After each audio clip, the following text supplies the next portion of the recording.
Opa!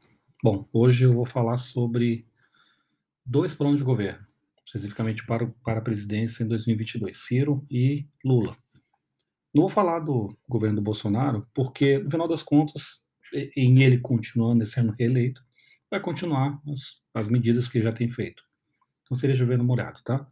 Mas aqui eu queria dar uma olhada, porque eu fiquei curioso para ver, como é que era o plano de governo do Ciro, e fazer uma outra ponta e ver o que que é que tem de coisas que eu acho que na verdade, coisas que eu acho não, eu já li. Eu acabei de ler de tarde agora os 2 planos de governo, e também da Simone Tebet, li do Bolsonaro, mas eu decidi falar somente dos 3 primeiros candidatos que estão na disputa à presidência. Então, Ciro, Bolsonaro e Lula.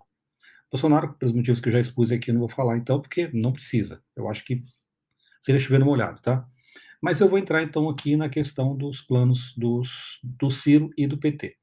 Tá? Quando você entra aqui no site da divulgação de contas do TSE, você tem divulgação de candidaturas e tal. Esse site é muito interessante, tá?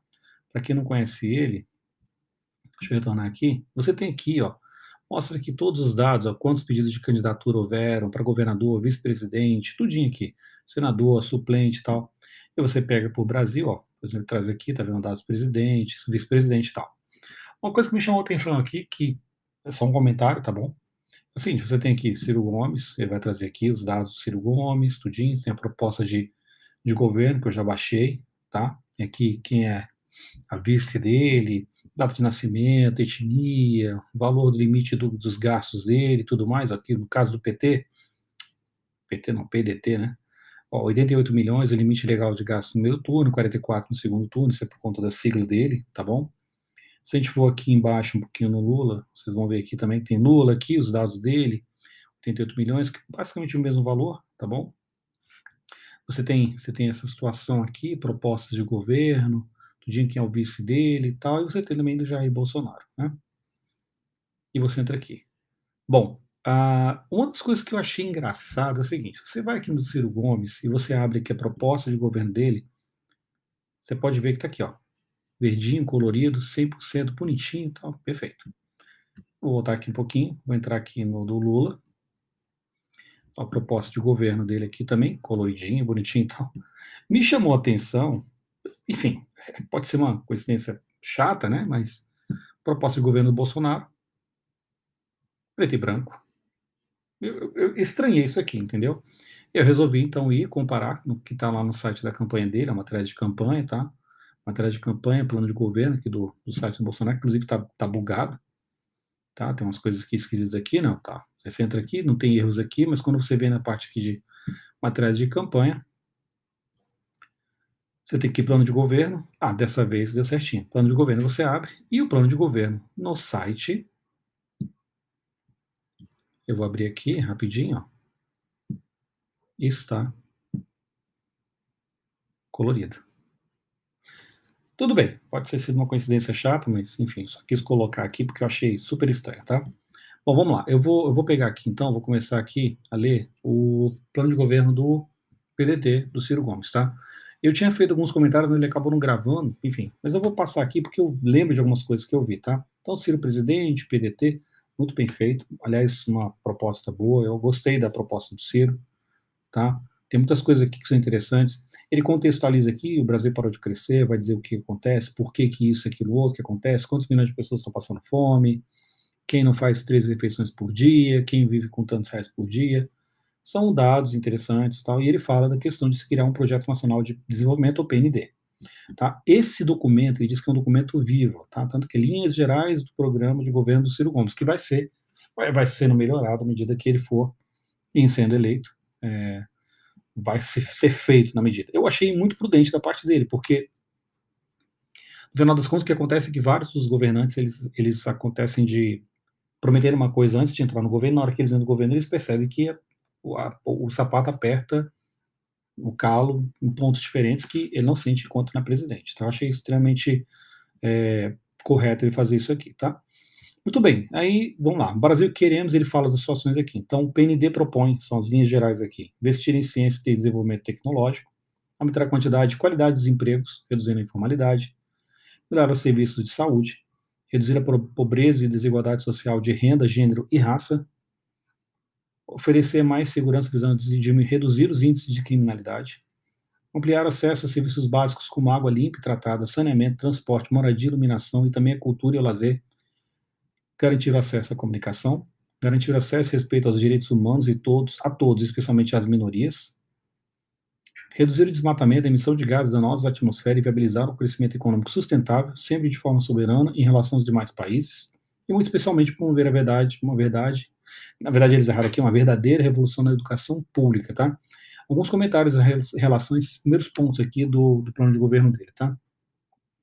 Eu já vi algumas questões aqui de, reduzir a pobreza e desigualdades sociais de renda, ok, de gênero, tá, equiparar o salário de homens e mulheres, ok, de raça, tudo bem, então essas desigualdades acontecem, né, tudo bem.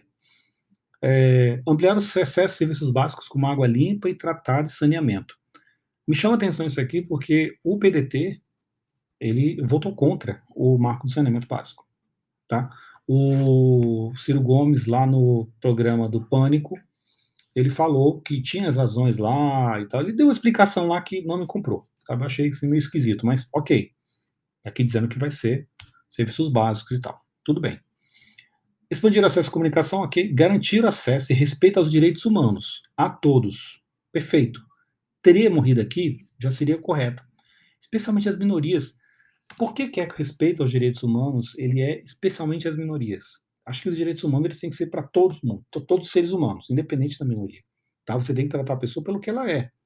Entendeu? Se a pessoa tem uma orientação sexual qualquer, gay, lésbica, não importa. Entendeu? Ela tem que ter os direitos humanos, assim como tem uma pessoa que é hétero, assim como tem uma pessoa que, enfim, que tem um que é PCD, portador de algum tipo de deficiência. Eu não sei, eu achei meio. Esse eu não gostei, mas tudo bem. E aí, vamos dizer que eu sou misógino, que eu sou preconceituoso, não é essa a questão. Eu acho que os direitos eles têm que ser iguais para todo mundo, para todos os espectros, tá? Não especificamente alguma minoria. Reduzir o desmatamento, a emissão de gases danosos à atmosfera e viabilizar o crescimento econômico sustentável, sempre de forma soberana em relação aos demais países. Olha só, forma soberana em relação aos demais países. Lá na frente a gente vai ver uma situação em que ele fala que até 2030 a gente tem que fazer uma mudança na nossa matriz energética. Que é tirar as usinas termoelétricas e ser 100% sustentável. Essa agenda de 2030 que ele coloca é um ano muito assim, que bate, porque existe toda uma agenda que está acontecendo agora no mundo inteiro que visa tirar essas fontes de energia que são poluentes por energias sustentáveis. Mas o que está acontecendo aí, se vocês forem ver o que está acontecendo no último vídeo meu, vídeo número 2, que fala sobre a questão da energia na Europa, não sei se está dando muito certo isso não. Mas tudo bem, tá? E a educação pública, a revolução da educação pública. Ele fala aqui, então, a questão que é essencial retomar o crescimento de forma economicamente sustentável, porque o que ele bate é que a forma como está sendo feito o crescimento do governo Bolsonaro não é sustentável a longo prazo. Porque a gente está retirando, diminuindo o ICMS, tudo mais e tal. Ele tem lá os motivos dele para falar isso aqui. Tá? Um Estado inteligente, dotado de ferramentas tecnológicas de gestão, acompanhando a execução das políticas públicas, retomada das obras de infraestrutura logística e social, incluindo as atualmente paradas, será essencial e tal. E que a gente percebe que nos últimos governos houveram muitas obras que foram iniciadas e não foram terminadas. O governo Bolsonaro especificamente terminou diversas delas. O PT acusa eles de não ter feito nenhuma obra nova. Bom, se você já tem obras que estão feitas, que só estão para finalizar, eu acho que é muito melhor você finalizar do que você começar uma outra coisa que não tem onde terminar, né? Ao mesmo tempo, o setor público deverá recuperar a sua capacidade de financiar políticas públicas, incluindo as relacionadas com educação, saúde, cultura, desenvolvimento científico, tecnológico produtivo, a segurança pública, proteção ambiental e direitos humanos, áreas que foram deixadas a míngua no atual governo e são fundamentais para o desenvolvimento do país. Concordo, tem que realmente melhorar isso aqui. Muitas coisas que foram sucateadas, dinheiro para investimentos em pesquisas e outras coisas, realmente aconteceram nesse governo Bolsonaro. Para financiar essas políticas públicas, mantendo equilíbrio fiscal e sustentabilidade das contas públicas, defendemos uma ampla reforma tributária e fiscal, baseada nos seguintes pontos. Redução de subsídios e incentivos fiscais em 20% no primeiro ano do governo. São 70 bilhões de redução de despesas. Então, quando você tem subsídio e incentivo fiscal, você acaba perdendo dinheiro. Então, no momento que você diminui isso aqui, você passa a ter esse dinheiro em caixa. Recriação de imposto sobre lucros e dividendos distribuídos, aproximadamente 70 bi de receitas. Então, seria 140 bi aqui. Adoção do princípio do orçamento base zero e exame detalhado de gastos. Ambos auxiliarão na redução de despesas correntes. Eu acho isso aqui fantástico, tá? O orçamento base zero, ele pressupõe que o orçamento de um ano, ele não é um orçamento engessado. Normalmente funciona assim, você pega o orçamento, as empresas acabam fazendo isso, você pega o orçamento do ano anterior e duplica ele para o ano superior, colocando alguns índices, sei lá, o índice de inflação, o índice daquilo outro, e só multiplica esse valor para aumentar. Só que isso é ruim. O orçamento base zero implica dizer o seguinte, você vai pegar o seu dinheiro e você vai de novo verificar o que precisa. Dá mais trabalho? Dá. O que se precisa usar em qual área? É como se você fosse fazer uma casa. Você tem uma casa, então, que você tem 3 quartos, né? Então, no primeiro ano, você tem um orçamento X, você tem um orçamento de R$ 200, e você quer fazer uma pintura num determinado quarto, né? Você, então, coloca aquele orçamento aquele ano. Esse ano eu vou pintar este quarto. Você pinta. No ano seguinte, você faz um orçamento base zero. Se fosse o orçamento da forma como é comum, você só pegaria esse valor lá de R$ 200 e você cresceria mais o valor sei lá, da inflação ou qualquer tipo de índice e acresceria no valor. Então, R$ 200 mais aquele percentual seria de novo para você pintar novamente esse quarto. Mas se o quarto já está pintado, você não precisa pintar novamente esse quarto. O que você faz? Você pega esse dinheiro, retira aqui, aloca menos só para manter limpo isso aqui e faria o quê? Pintaria outro quarto. Então, o orçamento base zero é uma coisa extremamente interessante. Taxação de grandes fortunas, 0,5% sobre fortunas acima de 20 milhões, alcançando um total de 60 mil contribuintes e gerando aproximadamente 60 bi de receitas. Aqui eu não entendi. 0,5% das fortunas acima de 220 milhões. Isso aqui seria o quê? Para quem tem acima de 20 milhões, para cada valor que é passado ou transferido, ele vai cobrar 0,5% ou vai ser só 0,5% em cima de 20 milhões? A cada 20 milhões? Eu não entendi direito isso aqui. Vamos alterar a composição da carga tributária do país. Em relação aos impostos que oneram a produção, fazer um imposto único, tá? Que outrora, se não me engano, ele falou que seria o IVA, Imposto sobre Valor Agregado, alguma coisa do sentido. Não tem o nome aqui desse imposto. Concluiremos a reforma da Previdência, ou seja, seria uma coisa assim de realmente concluir essa reforma, não tem nada de revogar, tá? A partir de 3 pilares: renda básica garantida, uma parte da renda associada ao regime de repartição e outra parcela de capitalização, né? Ainda criaremos o Fundo para Investimento em Infraestrutura, contemplando além de setor social, as áreas de transporte, saneamento, telecomunicações, energia e logística. Novamente, saneamento aqui, ou seja, pelo marco do saneamento básico, seria um investimento do governo e não de empresas privadas. Estratégia de estimular a retomada do setor produtivo, ênfase especial em 4 complexos industriais. Agronegócio, perfeito. Do petróleo e gás derivados, perfeito. Da saúde e da defesa. Tá? E aí você tem questão de inovação de setores como microeletrônica, bioengenharia, software e química fina e pesada. Tá? O BNDES exercerá novamente um papel importante, que na verdade ele não deixou de ter seu protagonismo, né? Mas acontece que foi muito sucateado no governo do PT. Tá? Dinheiros que foram para diversos locais aí, Porto, enfim, outros países aqui que nunca devolveram esse dinheiro, né? Venezuela e Cuba. Inflação, o Banco Central continuará atuando com autonomia operacional dentro do regime de metas, que acontece hoje. As agências reguladoras permanecerão sob o modelo atual, mas o critério de escolha de toda a sua diretoria deverá ser estritamente técnico. Hoje eu imagino que também seja técnico, mas ele está dizendo aqui, então, dá-se a entender que o governo Bolsonaro não é técnico. Né? O elevado de endividamento privado das famílias e empresas deverá ser renegociado, ou seja, vai fazer uma espécie de... vai ajudar essas famílias a poder sair dessa dívida. Redigir um novo Código Brasileiro do Trabalho que abrange as melhores e mais modernas práticas de proteção internacional e as convenções de organização internacional do trabalho. Ou seja, na prática ele está dizendo aqui que seria fazer uma espécie de reforma trabalhista em que revogaria a CLT? Não sei, parece que sim, né? Regulamentaremos e asseguraremos, essa parte eu não gostei, direitos para trabalhadores intermediados por aplicativos, estabelecendo patamares de higiene e segurança de ganhos compatíveis com o princípio da dignidade da pessoa humana, conforme garante nossa Constituição. Eu não gostei disso aqui e eu vou te explicar por quê. Acho que a iniciativa privada, quando ela consegue fazer alguma coisa, ela faz para melhorar. Você tinha um modelo que tinha vários táxis que dominavam o mercado, eles colocavam um preço lá em cima, você pagava uma corrida de R$ 80 daqui para o aeroporto, por exemplo. E quando você passou o teu, você passa daqui para o aeroporto, dependendo do dia, R$ 20, R$ 25. Então, cara, tem uma lógica diferente. E quem entra nesse mercado, quem quer ser motorista de aplicativo, por exemplo, ou de Uber, ou de 99, qualquer uma dessas empresas, Ele sabe onde ele está pisando, ele vai fazer mais corridas, vai ganhar menos, mas ele nunca vai parar. Diferente do táxi, fica lá parado, faz uma corrida aqui e ali, então ele ganha mais porque ele não está trabalhando todo o tempo. O cara do Uber, ele está rodando todo o tempo. Eu não concordo muito com isso, não. Eu acho que isso aqui atrapalha mais do que ajuda. Mas ok.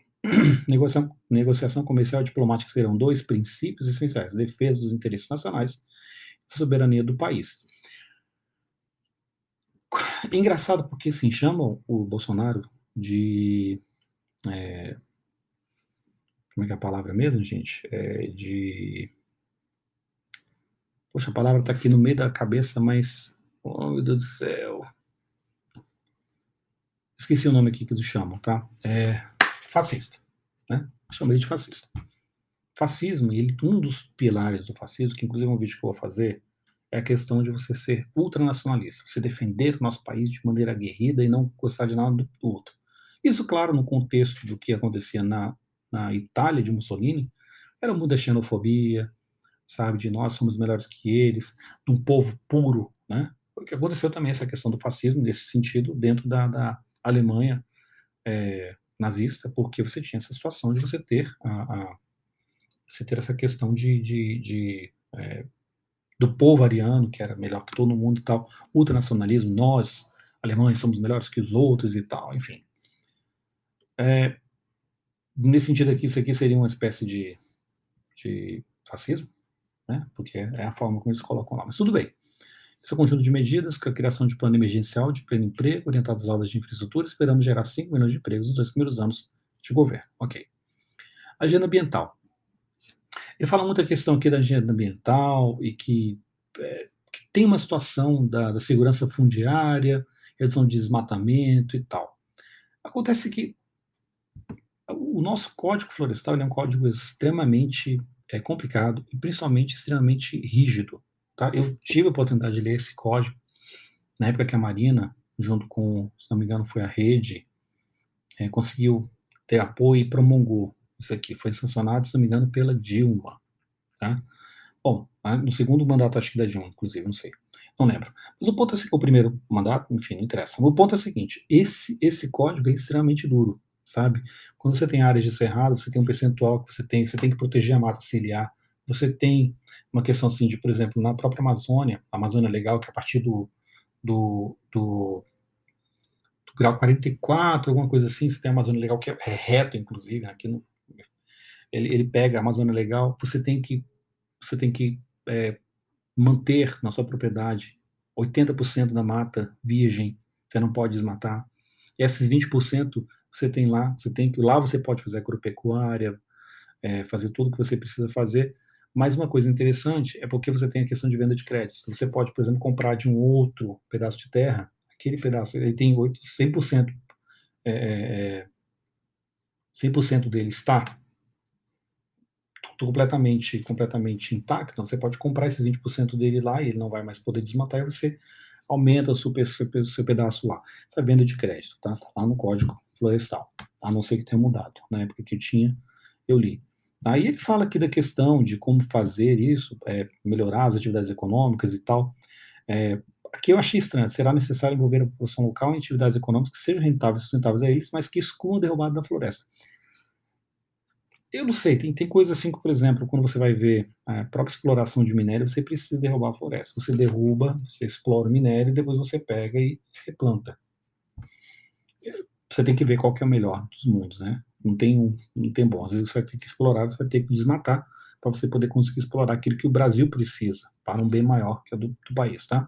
A nova Petrobras e forte estímulo no uso de fontes de energia baratas e sustentáveis.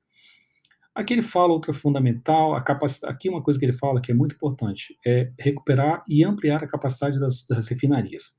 Tá? Nós hoje somos, se não me falha a memória, autossuficientes na produção de petróleo, mas não no refino. Então a gente tem que importar combustível.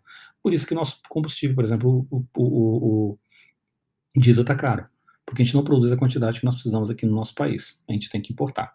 Tá? O governo Bolsonaro fez um acordo lá com a Rússia, está trazendo diesel mais barato para ver se diminui essa pressão no preço do diesel, mas isso no mundo inteiro. E as termoelétricas usam diesel. Então, nos países da Europa, que está no último vídeo que eu fiz, estão queimando diesel doidado.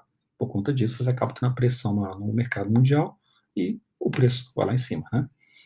Tá? E aqui você tem as situações aqui. Ele diz aqui que quer desenvolver várias fontes de energia limpa, como eólica, onshore e offshore.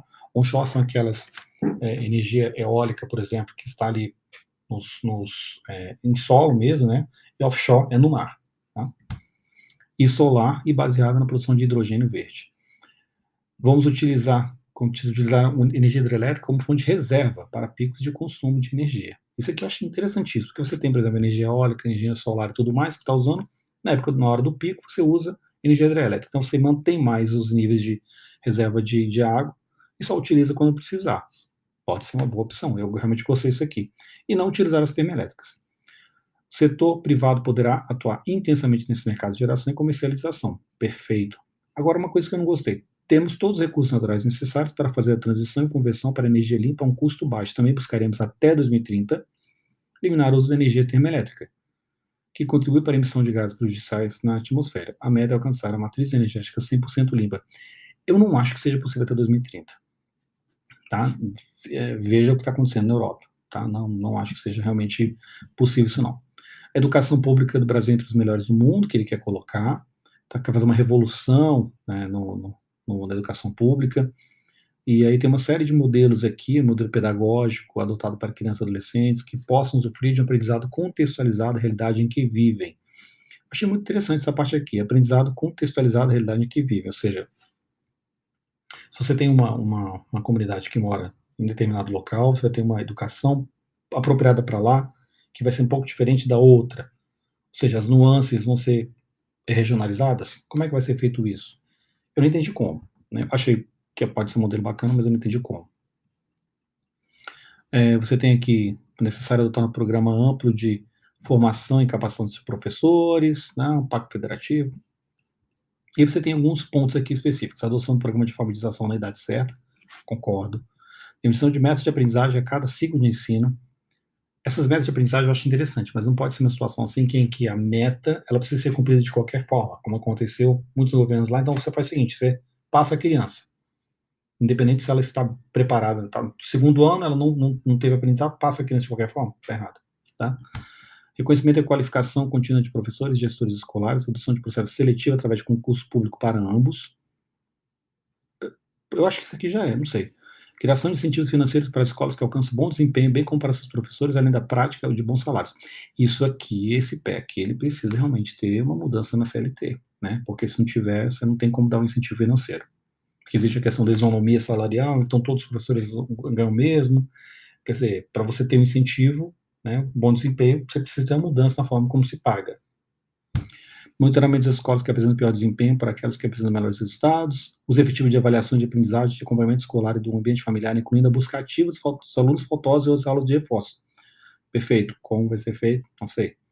Desenvolvimento de competências socioemocionais, atividades de cultura e lazer, constante valorização e capacitação não só dos professores, mas também dos diretores escolares e outros profissionais da educação. Achei muito bom essa parte aqui, realmente, da educação. Se isso aqui sair, é um negócio assim bacana, tá? Partindo das premissas, o ensino fundamental deve ser progressivamente integral ao longo dos próximos 4 anos, com ênfase imediata na eliminação do atraso escolar provocado pela pandemia. Perfeito, eu gostei muito disso aqui. Essa parte aqui de ser progressivamente integral, que eu fiquei assim, como é que vai ser isso aqui? Hoje você tem 4 horas, você vai começar a ficar integral, progressivamente. Ele vai ficar mais tempo na escola, mas como é que ele vai ficar mais tempo na escola se você tem uma quantidade de alunos e vai construir mais escola? Não vai construir mais escolas, vai contratar mais professores? Como é que vai ser esse ensino integral? Progressivamente pode ser, sei lá, um aumento de 10% ao longo de 4 anos. Quanto é que é esse progressivamente? 10%, 20%, 50%? Vai dobrar a capacidade? Não sei.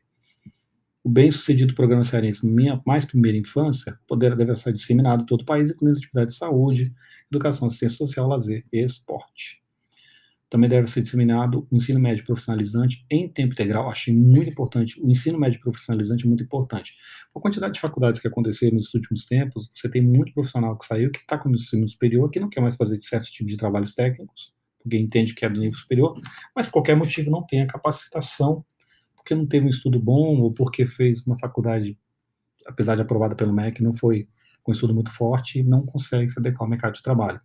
Então, o estudo profissionalizante eu acho que é muito importante. Salto na qualidade de saúde, ó, qualidade da saúde pública brasileira, cujo acesso gratuito e universal garantido pela Constituição já era um grave problema antes da pandemia, então sendo mais grave depois dela, concordo plenamente. Resgate e reconstrução do SUS. O SUS é muito bonito, eu já li toda a documentação do que é o SUS. No papel ele é lindo, ele funciona e tudo mais. Você tem a atenção básica, atenção de nível médio, aí você tem a parte mais de alta complexidade, a terciária e quaternária. Só que o problema é a tabela do SUS, que não é modificada há muitos anos. Tá? Então os valores são irrisórios. Para você aumentar qualquer centavos ali, você vai ter que aumentar enormemente o custo da saúde. De onde vem esse dinheiro? Segundo ele, daquela parte ali dos valores lá sobre ganhos financeiros, taxar altas fortunas, revigorar o Plano Nacional de Imunização, fluxo de atendimento, direção primária para especializada, mas deve ser aprimorado e tal. E eu não sei se ele consegue isso, porque se você pensa na complexidade entre os municípios, estados e a federação, com a quantidade de sistemas que tem, integração disso tudo, talvez ele possa dar um pontapé. Tá? Dizer que vai conseguir, eu acho muito difícil, tá? Orientação, prevenção, atendimentos básicos de saúde, policlínicas, centros de referência especializados. Aqui ele fala muita coisa que é interessante, tá? A retomada da farmácia popular, que tinha medicações mais baratas, produção de medicamentos que atualmente são importados e começando para aqueles cuja patente está vencida, ou seja, você poder, como aconteceu na época do CERN, que ele quebrou certas patentes, né, para poder fazer aqui no Brasil, acho que imagino que seja uma coisa assim. Retomar a produção de insumos farmacêuticos no país, concordo, porque muita coisa vem da China, da Índia, de outros locais. Estimular a pesquisa de novos medicamentos. Deixa eu ver aqui. Função da pandemia, situação econômica e política inicial no país, a saúde mental dos brasileiros está se debilitando, concordo. Tá? Muita gente ficou ruim, está tendo que tomar medicação, controlar tudo mais, porque realmente a situação da pandemia foi bem difícil, tá? Valorizar a classe médica, que tem salvado muitas vidas no país, especial durante a pandemia. No âmbito do SUS, a estrutura da carreira de médicos, mecanismos de atividade, qualificação e conhecimento estimula o bom desempenho com cobrança de resultados. Simultaneamente, vamos reforçar e aprimorar uma ação de médicos em gerais. Aqui eu fiquei na dúvida, seria o quê? Concurso público? Para ganhar quanto? Tem que ter a carga horária certinha? Será que ele pode ficar indo e vindo? Porque a maioria dos médicos ele tem uma situação, ele trabalha no hospital, ele trabalha, faz lá quantas horas forem, 24 horas, 2 plantões por semana, 2 plantões de 12 horas, ele fica lá e ele não quer ficar nesse hospital só, hospital público e tudo mais, porque ele ganha um valor X. É muito melhor para ele também ir para outro hospital particular, porque ele ganha com PJ. Como é que vai ser essa flexibilização? Sabe, a CLT hoje não permite, ele tem que ficar às 8 horas, 12 horas, se for o tempo 24 horas no hospital. E nem sempre os médicos querem isso, né? Combate ao desemprego, a pobreza, a desigualdade e a fome. Tá? Crédito popular, tá? Para ajudar essas pessoas endividadas, programa de renda mínima. Que aqui eu juro por Deus que eu não entendi. Ó, vamos implantar o programa de renda mínima universal, que daremos o nome de Eduardo Suplicy, englobando os pagamentos feitos pelo Auxílio Brasil, Seguro-Desemprego e Aposentadoria Rural. Por que raios está no nome de Eduardo Suplicy para um programa de renda mínima universal? Eu não pesquisei, mas a única coisa que eu sei é o seguinte: Eduardo Suplicy é do PT. Renda mínima universal. Será que foi ele que pensou nisso? Mas por que não dá, por exemplo, Leonel Brizola, que é do PDT, que era do PDT? Enfim, eu achei estranho. Esse programa de renda mínima talvez funcione. Eu não sei se é muito legal, cadastro único, plano emergencial de empregos, novo impulso à construção civil, tá, que eu achei muito interessante. Saneamento e acesso à água potável, de novo, como eu falei lá, a meta é universalizar o acesso até 2030. De novo, agenda 2030, né, por meio da combinação entre investimento privado e público. Investimento privado e público, que o marco do saneamento justamente fez e que o PDT votou contra. Ok. Reforma urbana e regularização fundiária. Amplo programa de regularização fundiária para garantir a escritura da casa e do terreno para quem hoje vive com medo do amanhã. Outro programa complementar para financiar a reforma das moradias populares, preferencialmente com contratação de mão de obra da própria família ou da comunidade. Achei muito interessante isso aqui. Isso aqui, na verdade, ele bate muito com uma situação que são, por exemplo, as pessoas que são em assentamentos e que não tinham seus títulos de terra e que hoje têm. Né? Então, o PDT, através do Ciro, manteria isso aqui e faria também a questão na regularização dentro das cidades, né? O que seria muito bom. Pessoas que vivem em situações de invasões, ao ter sua terra, sua casa regularizada dentro da cidade. Plano para combater a corrupção, achei muito bom isso aqui dele, tá? A corrupção que conhecemos no Brasil, bem entendido, não apenas desvio de dinheiro público para fins privados.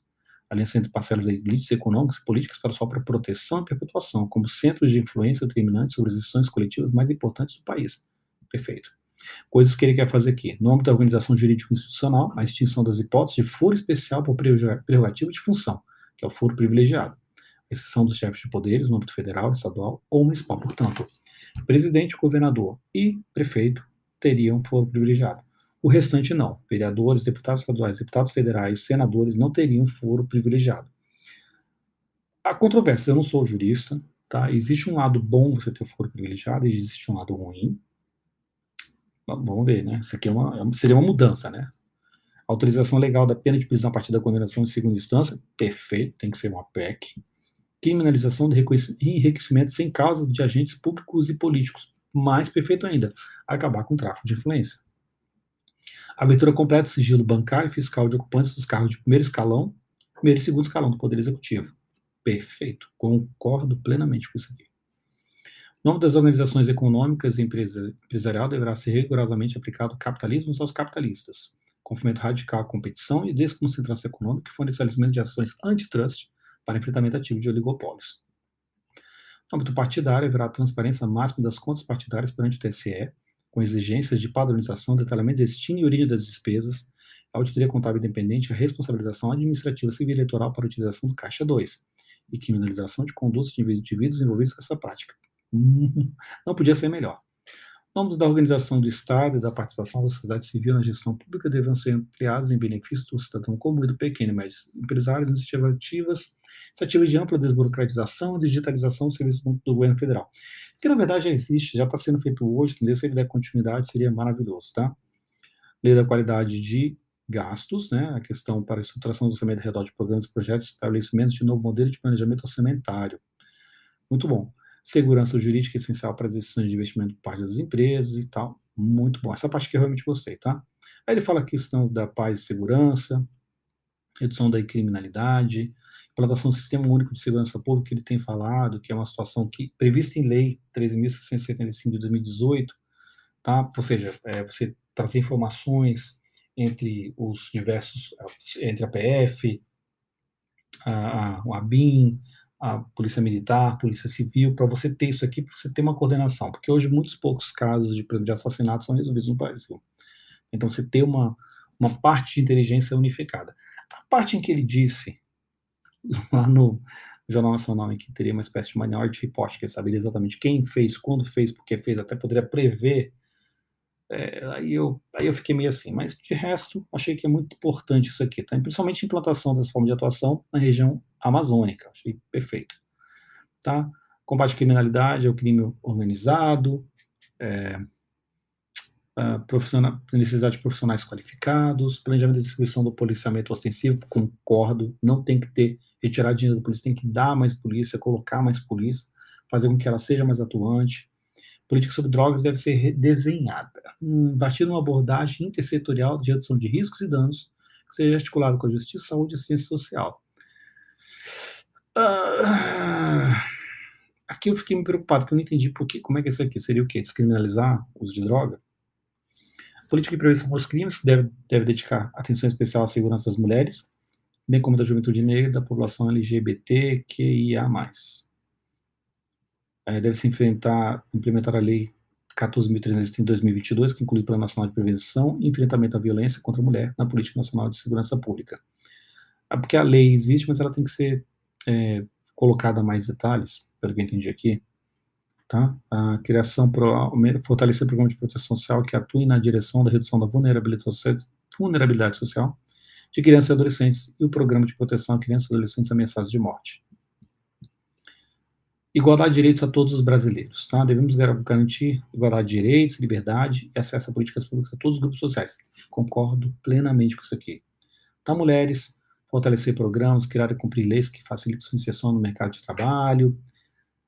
E aí uma série de coisas aqui, tá? Para ajudar, por exemplo, o número de vagas em creche e tal, porque você acaba tendo a mulher mais humilde, ela tem um marido que trabalha, ou companheiro, e ela não pode sair porque ela tem que cuidar da criança. Então, se tem uma creche, você acaba fomentando isso aqui. Perfeito.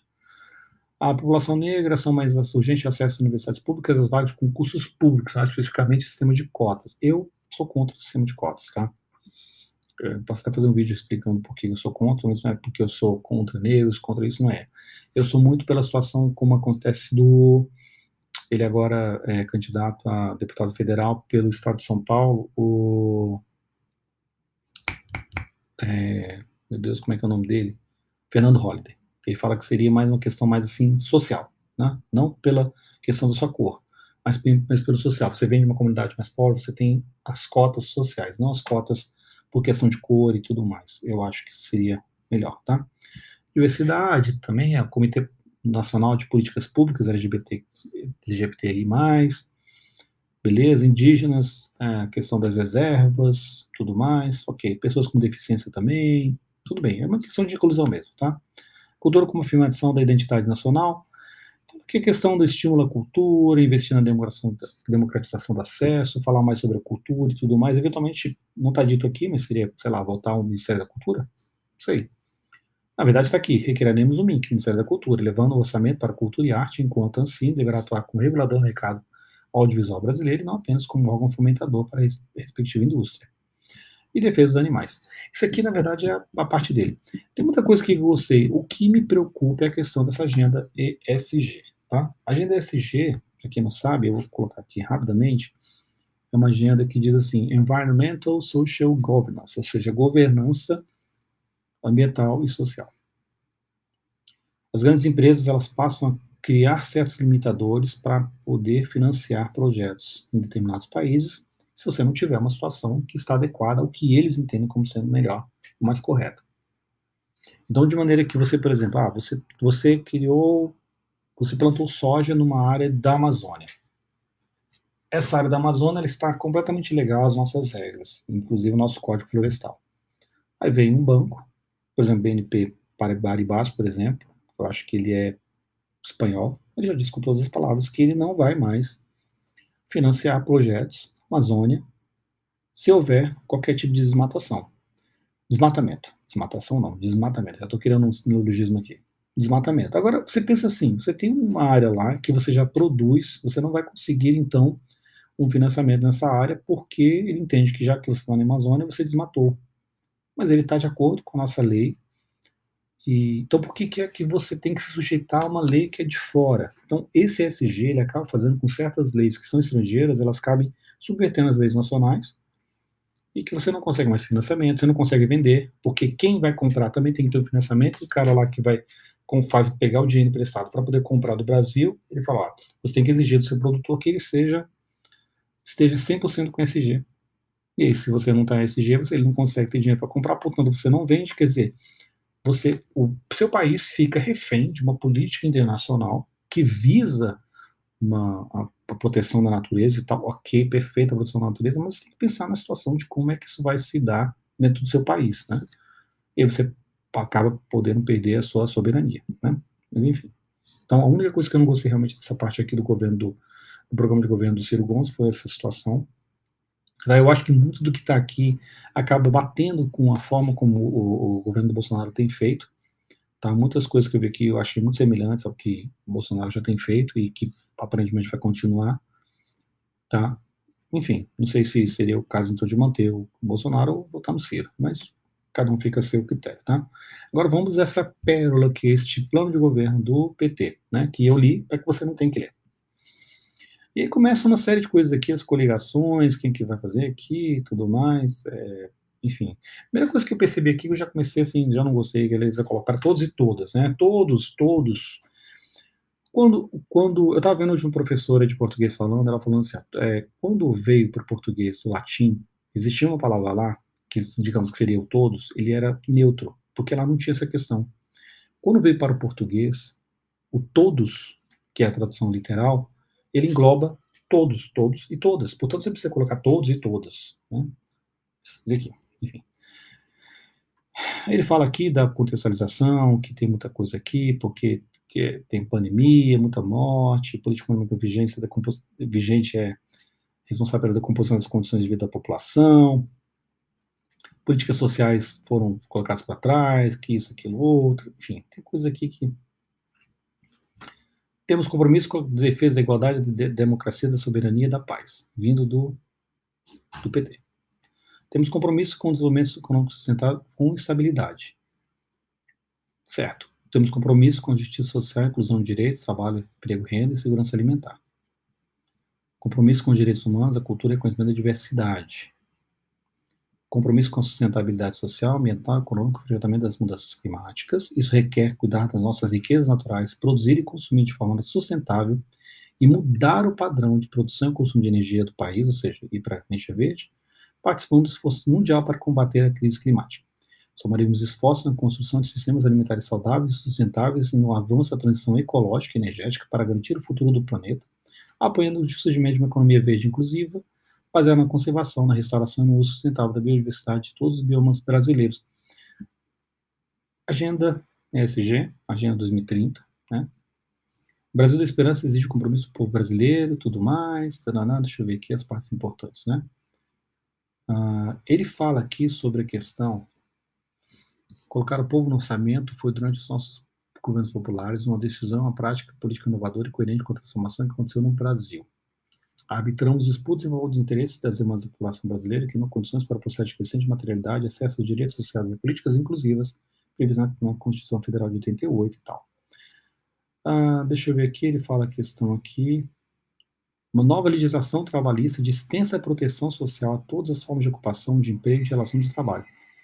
Aqui na prática ele está dizendo que ele vai revogar a reforma trabalhista. É isso que eu estou entendendo, tá? Não sei se é muito importante isso aqui, não. Isso aqui que é legal para o nosso país, não. Nosso governo incentivará o debate e iniciativas de reestruturação sindical, que democratizem as de relações de trabalho no setor público e no setor privado, urbano e rural, respeitará a autonomia sindical, visando incentivar as negociações coletivas, promover... A prática está dizendo aqui seria o seguinte: além de fazer a reforma trabalhista ou eventualmente revogá-la, voltar ao imposto sindical. O Brasil precisa criar oportunidades de trabalho e de emprego, retomar os investimentos em infraestrutura e habitação, reindustrialização nacional de suas bases tecnológicas e ambientais, reforma agrária, estimula a economia solidária, economia criativa e economia verde. O que é economia solidária? Enfim. Retomaremos a política de valorização do salário mínimo, visando a recuperação do poder de compra dos trabalhadores, aumentar o salário mínimo, como é que você vai pagar? Promoveremos a reconstrução da Seguridade e Previdência Social, reconstrução de Seguridade da Previdência Social. Seria o quê? Revogar a reforma da Previdência. Buscaremos um modelo previdenciário que consiga aumento da cobertura com financiamento sustentável. Como é que você aumenta a cobertura e o financiamento é sustentável? Eu imagino que seria só mais imposto, porque, enfim, eu acho, não sei, eu não consigo imaginar uma forma matemática. Eu não sou economista, não sou matemático, mas a proteção previdenciária voltará a ser no direito de todos e de todos. Está vendo aqui, ó, que eles colocam todos e todas? Se é necessário só todos, não precisa de todos e todas. Eles colocam isso aqui direto. Estou em vários locais aqui. Retomada da centralidade da urgência no enfrentamento à fome e da pobreza, assim como a garantia dos direitos à segurança alimentar, nutricional e assistência social. Sabe, assim, você colocar uma garantia não quer dizer que isso vai ser feito. É muito complicado. Por força de lei, eu coloquei ela uma lei que todo mundo agora tem. Não sei como. Aqui não diz como. É a questão assim, né? Imperativo é a construção e fortalecimento do sistema único de assistência social, Bolsa Família renovado e ampliado, ser implantado com urgência para garantir renda compatível com as atuais necessidades da população. Ok, o PT não queria votar o aumento do auxílio proposto por esse governo, que era garantir uma renda mais compatível com as necessidades atuais da população. Ele está dizendo que o Bolsa Família dele vai ser renovado e ampliado. Uma coisa não parece condizir com a outra, né? O país voltará a investir em educação de qualidade, no direito ao conhecimento e no fortalecimento da educação básica, da creche, da pós-graduação. Ok. Da creche à pós-graduação. Então vai investir mais em saúde, em educação. Nosso objetivo é resgatar e fortalecer os princípios do projeto democrático de educação que foi desmontado e aviltado. A saúde, o direito à vida e o sistema único de saúde têm sido tratados por descaso pelo atual governo. Não há, por exemplo, um reajuste da tabela do SUS há muitos anos, mesmo na época do governo do PT. Então, esse descaso é de agora? Esse descaso do governo Temer? Esse descaso do governo da Dilma? Cadê o aumento no SUS?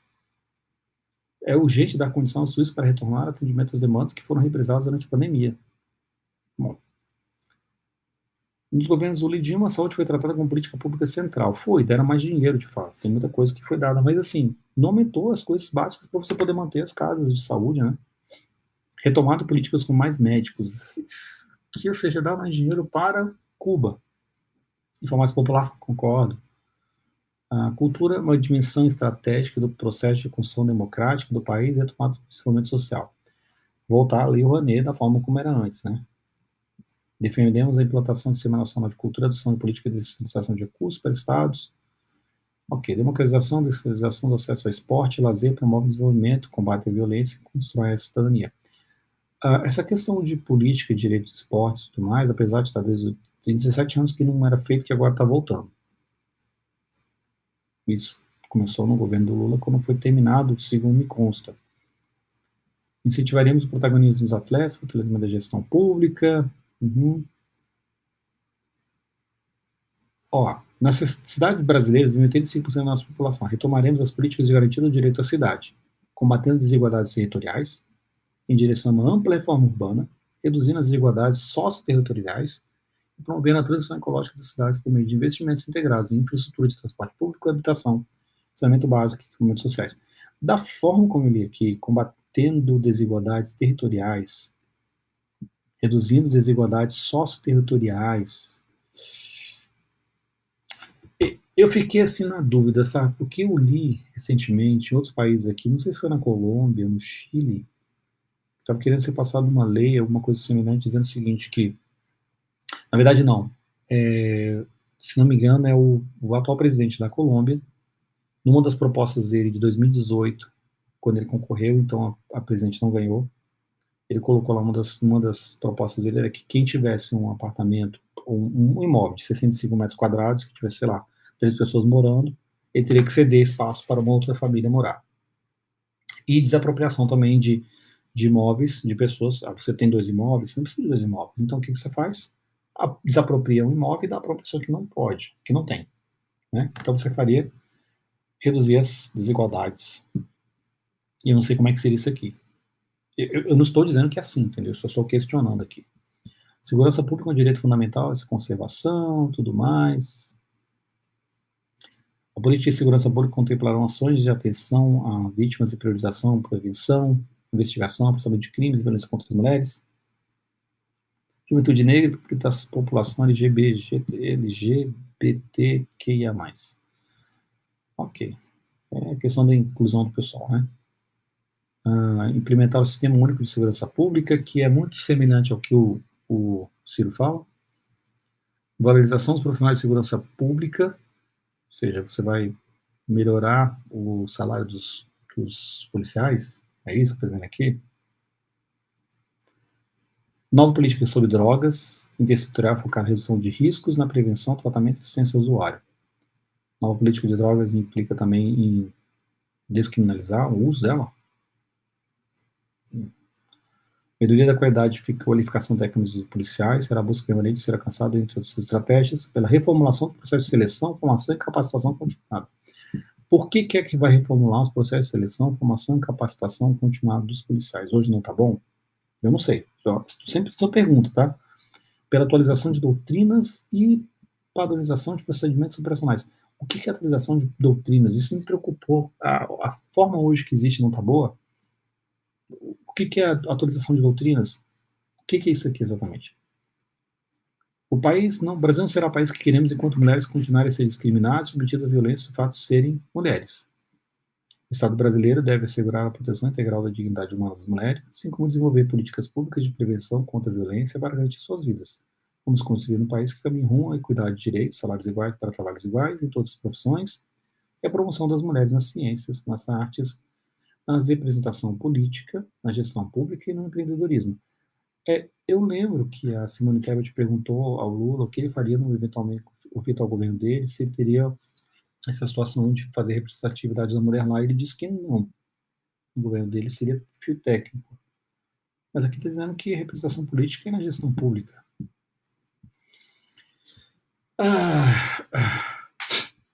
Implementação de amplo conjunto de políticas públicas da promoção da igualdade racial, do combate ao racismo estrutural. Políticas que combatam e revertam a política atual de genocídio. Eu não concordo com essa palavra, sabe? Genocídio é uma situação que implica que você está pegando uma determinada população e está dando cabo dela, como aconteceu na época do Hitler, na Alemanha nazista. Usa essa palavra que eu acho meio forte, mas asseguraremos a continuidade das políticas de cotas sociais e raciais na educação superior e nos concursos públicos federais. É aquilo que eu falei lá do Ciro também, que ele disse que vai continuar isso aqui, que eu acho que tinha que ser, não cota social, mas cota... não é uma cota social no sentido de quem é mais pobre, entendeu? No sentido de quem é esses que podem, não racial. A cota social, ok. Racial, não sei. Produção de direitos de quilombolas, democracia plena. Ok. No processo de reconstrução do Brasil, a juventude e sua prioridade merece respeito, reconhecimento do seu protagonismo e demandas políticas transversais. Aí fala aqui sobre a questão de que a juventude tem que ter prioridade, que as juventudes brasileiras hoje têm desemprego, fome e segurança, falta de perspectivas, são as realidades. É um projeto de país que viabilize novas oportunidades para a juventude. Acesso a pessoas com deficiência, tudo bem, beleza. Necessário que se promova a defesa das famílias com proteção e cuidado prioritário com as crianças e suas infâncias. É engraçado, porque isso aqui é uma situação também que o Lula disse que a família e a família era um conceito ultrapassado. Enfim, né? Só acho que não está coadunando o que está aqui, o que o presidenciável diz, né? Mas tudo bem. Muito bem. Aqui atuaremos para construir políticas que assegurem os direitos dos idosos com envelhecimento ativo, saudável e participativo. Proteção e garantia dos direitos dos animais. Essa parte aqui, desenvolvimento econômico, sustentabilidade socioeconômica e âmbito climática, ele fala sobre a questão muito da ESG, sabe? Vamos combater o uso dos recursos naturais e estimular as atividades econômicas com menor impacto ecológico. Se você tiver a administração de determinado minério que pode trazer muito benefício para o Brasil, inclusive para crescimento tecnológico, você não vai deixar, então, se desmatar um determinado local para poder fazer extração desse minério? Necessário recuperar as capacidades estatais, ou seja, aumentar o Estado. Não concordo com isso. Mobilizar de maneira virtuosa as potencialidades da economia brasileira, sustentabilidade de forças de atuação de expansão, beleza. Aqui, isso aqui é uma parte que realmente é... Vamos recolocar os pobres e os trabalhadores no orçamento. Para isso, é preciso revogar o teto de gastos, rever o atual regime fiscal brasileiro. Se você ganha R$100, você pode gastar até R$100. Se você ganha R$100, você passar a gastar 200, 300, 400, R$500, você vai fazer compra, ter mais dinheiro. Duas maneiras. Ou você emite papel moeda, e que você gera inflação, ou você cobra mais impostos. O que gera mais informalidade, porque as pessoas param de pagar os impostos porque não terem condição, e passam a ser informais. Eu não sei como é que isso aqui vai ajudar. Mas tudo bem. E, de novo, é do meu par conhecimento de economia. Eu não sou nem economista, nem matemático. Mas eu entendo que isso aqui não funciona. Novo regime fiscal que dispõe de credibilidade, previsibilidade e sustentabilidade. Se você não tem um teto de gastos, como é que você vai ter previsibilidade e sustentabilidade? Porque a sustentabilidade não pode ser no curto prazo, no curto, médio e longo prazo. E credibilidade também, né? Não sei. Tá? Proporemos a reforma tributária solidária, justa e sustentável, que simplifique tributos em que os pobres paguem menos e os ricos paguem mais. Meio que tem a justiça disso aqui, né? Então, tudo bem, essa reforma será construída na perspectiva de desenvolvimento, simplificando e reduzindo a tributação do consumo, corrigindo a injustiça tributária ao garantir a progressividade tributária, preservando o financiamento do estado de bem-estar social, restaurando o equilíbrio federativo, contemplando a transição para uma economia ecologicamente sustentável e aperfeiçoando a tributação sobre o comércio internacional, desonerando progressivamente produtos com maior valor agregado e tecnologia embarcada. Queremos também corrigir o mecanismo que historicamente transfere rendas das camadas mais pobres para as camadas de maior renda da sociedade, a sonegação de impostos. Ele está dizendo aqui que todo empresário é sonador de imposto? Tá.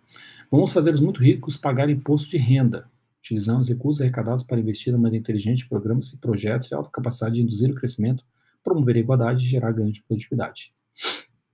A tarefa prioritária é coordenar a política econômica para combater a inflação e enfrentar a carestia, ou seja, a falta de um determinado produto no mercado. Como? Também não sei. O governo atual renunciou ao uso de instrumentos importantes no combate à inflação, a começar pela política de preço de combustíveis. Ou seja, o governo atual renunciou ao subsídio do combustível, porque foi esse mesmo subsídio que quase quebrou a Petrobras. Ou seja, ele deixou de usar esse instrumento importante ao combate à inflação. Tá. Como é que isso aqui é sustentável? De novo, volta nessa parte aqui em cima que ele diz que tem que ser ter credibilidade, previsibilidade e sustentabilidade. Eu não consigo chegar dessa maneira, né? Mas eu sou um cara que não entende droga nenhuma disso aqui. Só estou dando minha opinião aqui. Vamos estabelecer uma política nacional de abastecimento que inclui retomada de estoques reguladores e ampliação de políticas de financiamento e de apoio à produção de alimentos aos pequenos agricultores e à agricultura orgânica. Essa parte aqui de estoques reguladores eu acho interessante, tá? A Conab está aí para isso. E esse é o papel dela, né? Você tem estoques elevados de determinados itens e quando há uma falta de abastecimento de alguma coisa, a Conab despeja no mercado para você poder baixar o preço. Isso eu acho que é importante. O que eu não acho interessante é a questão da agricultura orgânica. A agricultura orgânica implica em você não utilizar mais nenhum tipo de produto químico para melhorar a produção. Então você tem que ser agricultura somente usando esterco animal. Você não pode mais utilizar um aditivo para agricultura, né? Algum tipo de, sei lá. São situações assim que fazem com que você tenha uma produção muito menor de produção menor mesmo na agricultura, né? Eu não sei. Apesar da agricultura orgânica ser importante, no sentido assim, de você não usar nenhum tipo de químico e tal, para alimentar a população, será que isso aqui é impossível? Eu não acho que seja possível, não. A exemplo que está aí é a Sri Lanka, né? Sri Lanka teve uma situação, ele é o país, se não me engano, que é um dos que estão mais aderentes à ESG, 96 ponto tantos por cento, e quebrou, porque 2 anos ele resolveu que não ia mais utilizar nenhum tipo de produto químico para melhorar a produção, porque lá eles faziam o quê? Eles tinham uma produção enorme de chá, e esse chá era exportado, e com esse valor de receber da exportação, ele comprava os alimentos, insumos, as coisas que eles precisam. Sri Lanka é uma ilha que fica perto ali da Índia. E quebrou, porque em 2 anos baixou toda a produção, porque eles passaram a utilizar, fazer uma agricultura orgânica. Lá quebrou, o país quebrou.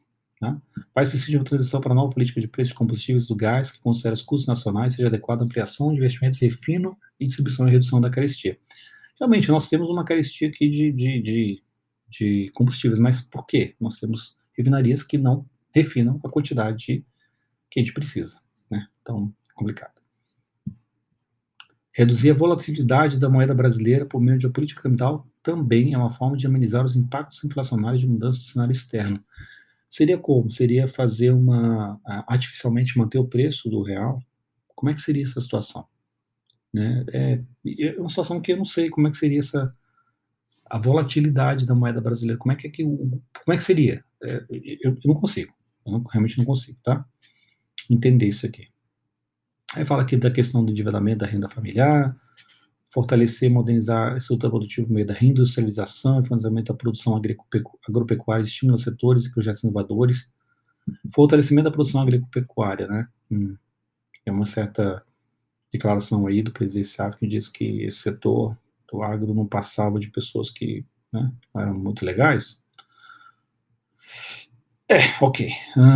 Política industrial, engajamento na indústria, na transição ecológica, ou seja, que está muito dentro da política dessa Agenda 2030, Agenda ESG, eu não sei, eu não gosto muito dessa parte que fala sobre isso aqui não, tá? Eu realmente não gosto, mas, né, falando da fortalecimento da Embrapa, produção agrícola e pecuária decisiva para a segurança alimentar e para a economia brasileira, perfeito, tal, mas tem que ser feito com sustentabilidade ambiental e social. Seis, perderemos espaço. Tem um local aqui que ele fala sobre a situação. Fomentem a.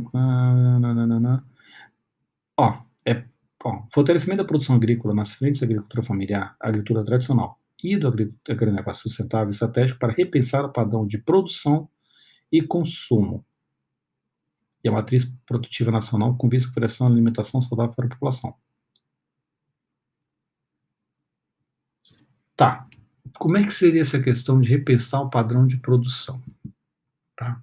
Repensar o padrão de produção seria o seguinte: você não pode mais utilizar nenhum tipo de químico, você não pode utilizar mais nada, tem que ser tudo agricultura orgânica. Ou ele está dizendo que vai ter que dizer o que é que precisa ser plantado? Eu não sei, entendeu? Eu não sei. A produção agrícola e pecuária é decisiva, imprescindível agregar valor à produção agrícola com a constituição de uma agroindústria de primeira linha, fortalecer a produção nacional de insumos, máquinas e implementos agrícolas. Existe uma situação nacional de insumos, existe essa questão, então, de você trazer os fertilizantes químicos. Só que para a gente poder produzir no Brasil, a gente precisaria fazer a extração em uma determinada terra que você não poderia, em tese, desmatar. Como é que você faz a produção nacional de insumos sem desmatar? Máquinas e implementos agrícolas, concordo que muita coisa vem do país asiático, então seria necessário. É um grande produtor mineral, a atividade minerária deve ser estimulada por meio de maiores encadeamentos industriais internos e compromisso com a produção do meio ambiente. Como é que você vai ter uma questão da produção do meio ambiente quando você faz uma atividade minerária? Eu não sei, porque eu não conheço isso, mas assim, eu fico imaginando que você tem, digamos, uma reserva de, sei lá, de zinco ou de nióbio, né, que o presidente gosta tanto de falar, e você precisa extrair isso lá. Ela está embaixo de uma floresta. É para o bem do Brasil. Seria o caso de você pegar aquele ponto ali, você fazer o uso daquela área e depois reflorestar? Como é que você vai proteger o meio ambiente e conseguir fazer uma atividade minerária? Eu não sei. Garantir a modernização e ampliação da infraestrutura de logística de transporte social urbana com vigoroso programa de investimentos públicos. Ok. Quanto tempo o governo passou e que não investiu, por exemplo, na mobilidade social? Ou os transportes, logística de transportes, que hoje está sendo feito muito com linhas férreas? Não sei, né? Investimento privado também será a parte importante da reconstrução do Brasil, será estimulado por meio de créditos, concessões, parcerias e garantias. Tais investimentos serão comprometidos com a missão socioambiental, pararará. Ok, deixa eu ver aqui. Retomaremos obras importantes que foram paralisadas pelo atual governo, que não faz, mas tenta se apropriar de obras que recebeu praticamente concluídas. O que ele está dizendo aqui, basicamente, é o seguinte: ele está dizendo que a transposição do Rio São Francisco ele recebeu praticamente concluída. Eu não sei qual é a verdade, mas quem de fato fez, terminou, não foi o governo anterior, né, que ficou aí 14 anos. Disse muito, né? Ou seja, ao invés de você começar obras novas, termina as que estão feitas. Você já tem todo o projeto, tem tudo feito e você tem gente que quer fazer. Eu acho que é muito mais importante isso aqui, né? Tem muitas obras, se não me engano, a última vez que eu li, parece que tinham 14 mil obras inacamadas. Fortalecimento de política pública para a coleção de águas do país, saneamento. Mas o PT votou contra o marco de saneamento básico. Fortalecimento da política pública para a coleção de águas do país não bate, entendeu? É imprescindível garantir a soberania e segurança energética do país, né?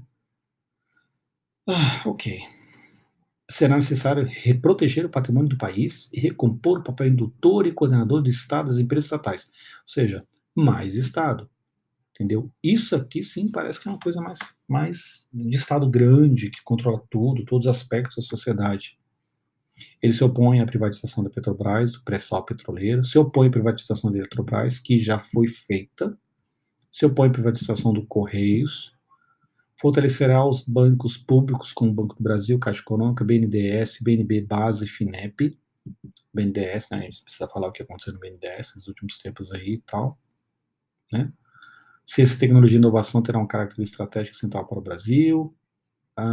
Liberdade de pesquisa, mas hoje não se tem liberdade de pesquisa. Eu não sei, estou só perguntando porque fundamental inovar e enfrentar o desafio da transformação tecnológica em curso.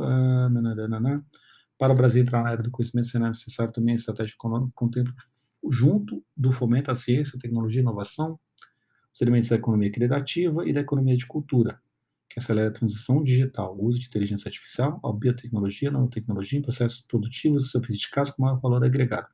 Transição digital, eu acho que está sendo feita hoje. Esse governo tem feito muita coisa agora é digital, resolve-se rapidamente. Né? Mantendo seria importante. Saremos o grande processo de transformação digital do país, assegurando internet de qualidade de todo o território para todos e todas, de novo. Esse português que, enfim. Voltaremos a estimular a indústria do turismo, grande fonte de geração de empregos, por meio da valorização da cultura, do patrimônio histórico, biodiversidade brasileira e ecoturismo. Vende para empreendedores individuais, sociais, cooperativismos em geral. Economia solidária, economia criativa, empreendedorismo social. Tarará, beleza. Deixa eu ver aqui. Transição ecológica. Essa transição ecológica me preocupa porque não é que você não possa ir para uma energia verde, sabe? Mas essa questão assim que o timing dessa mudança é que eu não sei se é muito rápido. É rápido como eu estou querendo. Daqui para 2030 são 8 anos pelo processo do projeto do Ciro. Eu não sei se aqui está 2030 também no do PT, mas é assim. Compromisso de cumprir de fato as metas de redução de gás carbono que o país assumiu na conferência de 2015 em Paris. Além disso, garantindo a transição energética. Essa questão só, a gente assume isso aqui na Conferência de Paris, essa diminuição da redução de gás carbônico. Só que isso implica em fazer o quê? Eventualmente você não poder fazer industrialização de determinadas áreas. Ele diz a reindustrialização do país. Como é que vai ser a reindustrialização do país sem você poder emitir mais gás carbônico? Porque determinadas indústrias precisam emitir para poder funcionar. Eu não sei como é que uma coisa bate com a outra. O governo federal deve ser protagonista da transformação, liderando e induzindo a construção de novas capacidades e estrutura produtiva nacional de fronteira do conhecimento. O governo federal deve ser protagonista. Para ele ser protagonista, ele precisa de alguma coisa como uma empresa estatal. Por que ele não deixa a iniciativa privada fazer isso? É imperativo defender a Amazônia da política de devastação posta em prática pelo atual governo. Isso aqui eu não concordo também, porque você teve um pico na época do Lula. Depois ele conseguiu, de fato, diminuir. Mas não está tão grande quanto era lá. Então, enfim. Combateremos o crime ambiental promovido por milícias, grileiros, madeireiros e qualquer organização econômica que haja ao arrepio da lei. Concordo. Desmatamento líquido zero. Se tem um desmatamento líquido zero, você não vai poder expandir a área de plantação. Pelo menos nessas áreas que podem ser cultivadas. 7% hoje do Brasil é cultivável. Enfim. A conservação do Cerrado, Amazônia, Mata Atlântica, Caatinga, Pantanal, Pampas e outros biomas e tal. Deixa eu ver aqui. Nossa Constituição enumera os fundamentos do Estado Democrático de Direito. Aí que fala sobre a questão assim que existe essa divergência entre executivo, legislativo e judiciário. A questão aqui de ódio e violência. Ele diz aqui que vai ter o combate à intolerância religiosa. Né? O governo atual, pelo menos, ele tem essa questão da tolerância religiosa bem no cerne do seu governo. Enfim. A gente tem que ver o que acontece com o PT, né? Nós temos que ter a nossa soberania. Só que a nossa soberania visa cooperação internacional sul-sul da América Latina e África. Defender a integração da América do Sul, da América Latina e do Caribe. Isso é defender a nossa soberania? Eu não sei. Defender a soberania para mim é defender o país. Acabou. Entendeu? Nosso país. Fortalecer novamente o Mercosul, a Unasul, sei lá, que os BRICS. Tá. defender o direito de brasileiros e brasileiras também no exterior, ok, plena proteção dos interesses estratégicos do Brasil no cenário internacional. E assim sendo, por que é que nós cedemos tão facilmente as nossas refinarias que foram investidas pela Petrobras, se não me engano, na Bolívia? Proteção dos interesses estratégicos do Brasil. Eu acho que, enfim, superar o autoritarismo e as ameaças antidemocráticas. Ok. Nosso compromisso democrático pressupõe o diálogo permanente e respeitoso entre poderes da República, índices da Federação, reforma política, novas participação popular. Ok. Aqui ele diz que criou a Controladoria Geral da União.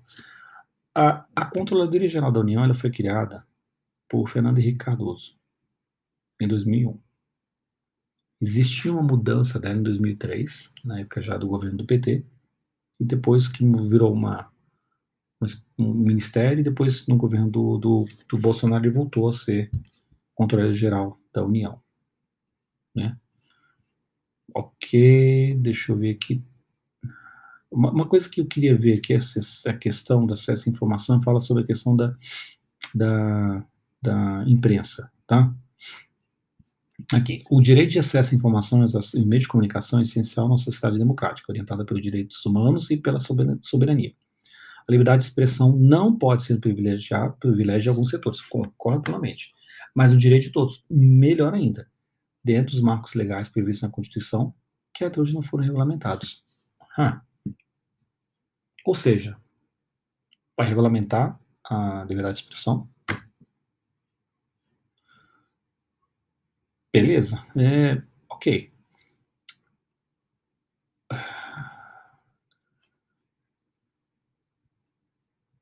É preciso fortalecer a legislação, dando mais instrumentos ao sistema de justiça para atuação junto às plataformas digitais, no sentido de garantir a neutralidade da rede, a pluralidade, a proteção de dados e coibir a propagação de mentiras e mensagens antidemocráticas ou de ódio.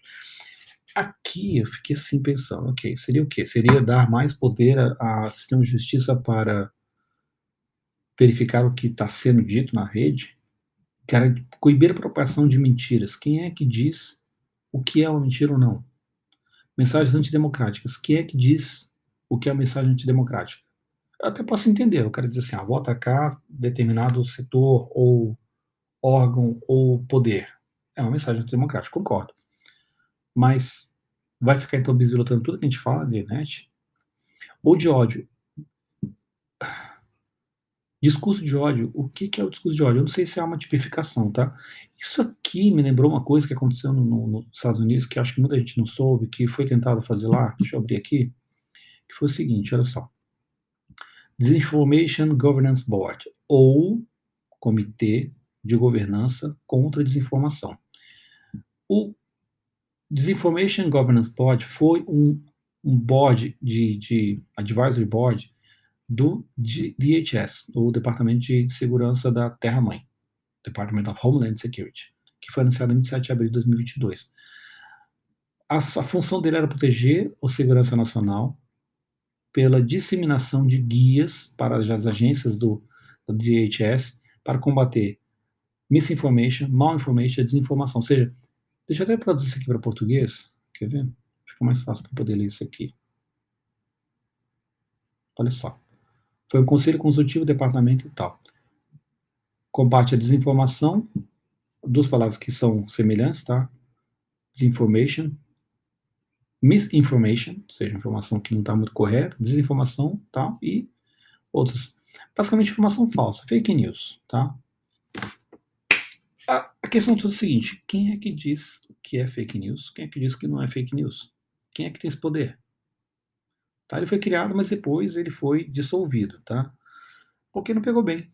Porque fica parecendo uma espécie assim de Ministério da Verdade. É aquele que vai dizer o que é verdade, né? E aí, quando você lê essa parte aqui, você tem, precisa fortalecer a legislação, dando mais instrumentos ao sistema de justiça para atuação junto às plataformas digitais, no sentido de garantir a neutralidade da rede, a pluralidade, a proteção de dados, a coibir a propagação de mentiras, mensagens antidemocráticas e de ódio.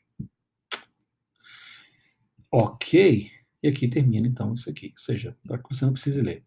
De modo geral, o programa do Ciro Gomes é muito bom. Eu só achei que, de fato, muito do que ele está dizendo aqui coaduna muito com o plano de governo do Jair Bolsonaro. Em um grau ou outro, algumas mudanças aqui e outra. Eu imagino que, nesse sentido, votar no Ciro ou votar no Bolsonaro, a questão toda aqui, por exemplo, votar no PT, realmente tem situações ali que eu não concordo. Tá? Eu, particularmente, não concordo. Eu vi muitas coisas aqui que eu achei que talvez trouxessem um retrocesso para o nosso país, né? Para dizer o mínimo. Então, fica aqui o meu ponto, sabe, sobre o que eu entendo ser o melhor para o nosso país, tá? E aí vamos, né, cada um decide o melhor que for da sua consciência, né? Aí, 3 semanas para a eleição, cada um que decide o melhor. Espero ter ajudado em alguma coisa, né? Eu li troço para que você não tenha que ler. Valeu, gente.